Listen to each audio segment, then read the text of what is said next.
Puwede ko bang makita ang aking anak kahit hindi kami kasal ng naging partner ko? Oo naman, oo naman. Yes na Nakasaad yes 'yan na sa yes. ating batas, oo, Mhm, na pupuwede kang mm. magkaroon ng visitation rights sa iyong anak kahit na hindi na kayo nagsasama ng iyong partner or legal spouse ba 'yan, ba, attorney? Mm.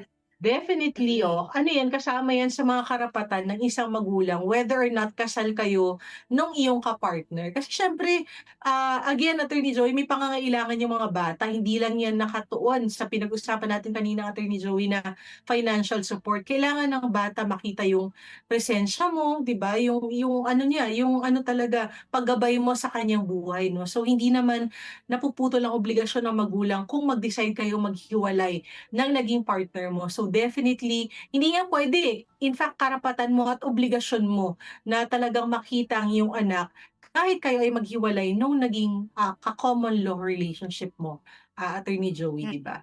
So yun, yes oo. na yes yan.